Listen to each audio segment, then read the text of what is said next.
அஸ்ஸலாமு அலைக்கும். இன்றைக்கி என்ன ரெசிபி பண்ண போகிறேன்னா மட்டன் எலும்பு சூப்பு. அது எப்படி பண்ணலான்னு பார்க்கலாம். மட்டனை மஞ்சத்தூள் போட்டு வாஷ் பண்ணி வச்சுருக்கேன்.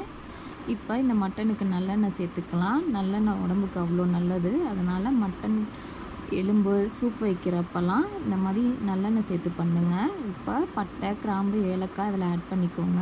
நெக்ஸ்ட்டு வெங்காயம், கருவேப்பிலை இதையும் சேர்த்து நல்லா வதக்கிக்கோங்க. வெங்காயம் வதங்கினதுக்கப்புறம் சின்னதாக தக்காளி சேர்த்துக்கோங்க.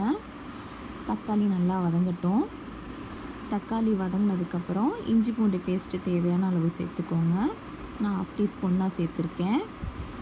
சும்மா 2-3 மட்டன் பிள்ளைங்களுக்காக நான் செய்கிறேன், அதனால் கம்மியாக தான் சேர்த்துருக்கேன். நெக்ஸ்ட்டு இதுக்கு மசாலா ஐட்டம் சேர்த்துக்கலாம். 1/4 டீஸ்பூன் மஞ்சத்தூள், 1/2 டீஸ்பூன் மல்லித்தூள், 1/2 டீஸ்பூன் சோம்புத்தூள், 1/2 டீஸ்பூன் கறி மசாலாத்தூள், அப்புறம் உப்பு, நெக்ஸ்ட்டு மிளகு ஜீரகத்தூள் சேர்த்துருக்கேன்.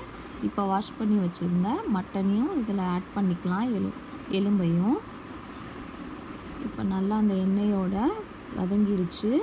இப்போ நான் கொள்ளு பருப்பு வேக வச்ச தண்ணி இதில் சேர்த்துருக்கேன்.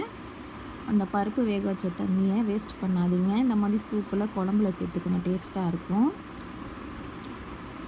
உடம்புக்கு அவ்வளோ நல்லது. எல்லாத்துக்கும் செஞ்சு கொடுங்க.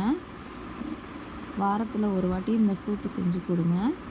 இப்போ மூடி போட்டு இதை வேக வச்சிடலாம். பாருங்கள், மட்டன் எலும்பு நல்லா வெந்துருச்சு. இப்போ கொத்தமல்லி தழை போட்டு இறக்கிடலாம். சூப்பரான மட்டன் சூப் ரெடி. கண்டிப்பாக எல்லோரும் ட்ரை பண்ணி பாருங்கள். பிள்ளைங்களுக்கு ரொம்ப பிடிக்கும்.